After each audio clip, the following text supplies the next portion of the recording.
Hello, Warriors. Dale Pinkard here on a Wednesday post-CPI. Monday I was talking about I want to see a resolution. I'm positioned for a new low in the dollar from last week up against 102. CPI is a trigger that's going to get us there, especially if PPI comes in a little soft. Risk is loving it. S&P's up about 30. So here's my target. Show you the daily, or I could even just zoom out a little bit. So this was the low that we had down here at par 33. And as you can see, that was a confirmed low. We haven't had another new low. These have been higher. So if you just take this measured moves, it gives you about 99, about 140 from here. 99.20.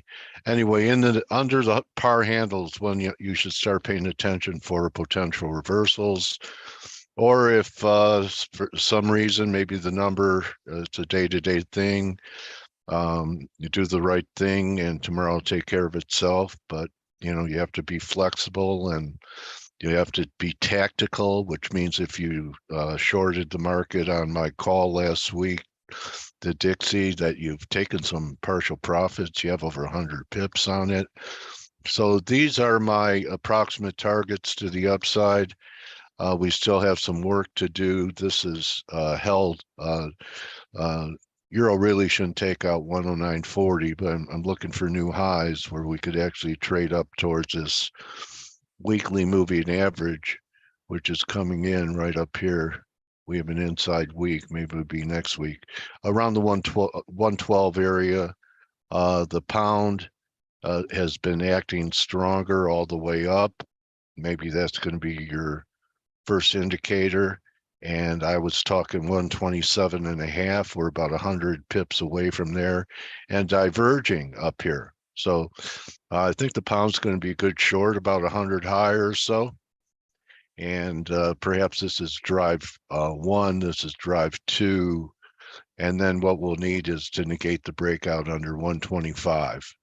So looking for shorts there, getting what people are going to call a breakout over 68 in Aussie.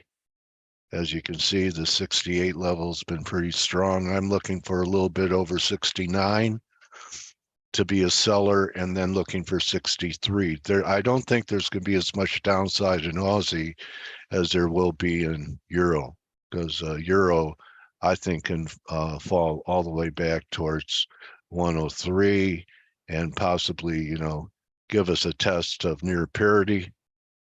Similar situation in pound. I think that we could trade back down towards 112. There's some big dollar trades setting up here. And as I said before, this is going to give whatever, it's going to give the window for risk to continue, which is happening in the S&Ps. This is a window that whatever upside it's going to get done, like needing a 4,200 breakout, it should accomplish it while the dollar is heading down another 100, 150 pips.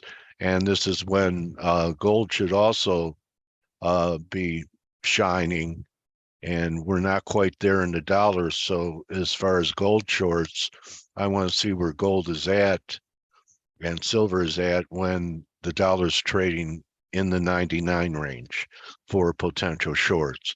For potential shorts in almost everything, because if you get the dollar right, you get everything right. And if I'm looking for a dollar bottom, that means I should be looking for markets to begin to feel that pressure.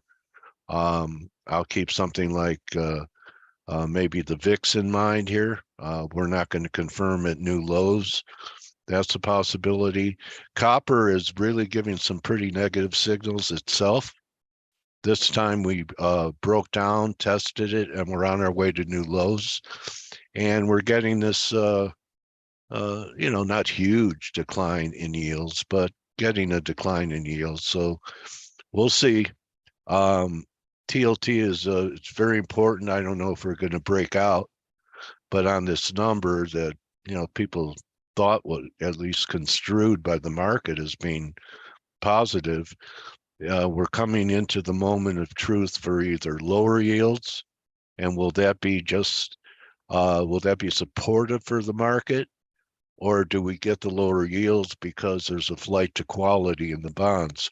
One thing to keep in mind, the treasuries, which were always the best of breed, I talked about this with Mike yesterday, that junk bonds actually have a stronger technical picture than sovereigns.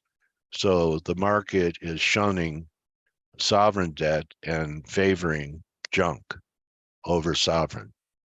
What does that say? So good hunting. Invite you to join us here in the room at TradeGATEHub.com. No charge, just sharing ideas. Iron sharpens iron. And don't just count your pips, count your blessings. Get ready.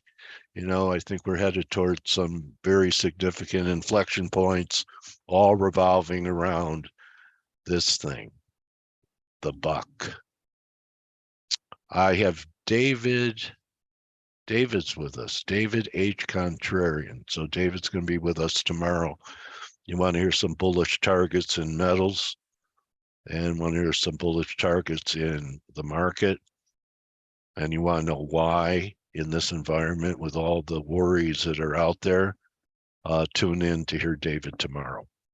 Mike will be with you in about 90 minutes. I'm sure Mike is trading his butt off right now. You could go in the room right now and see what he's doing. He's very transparent and provides lots of trading ideas, much more than I do. So everyone have a great day. I'll see you tomorrow with David at Dave H. Contrarian. Adios.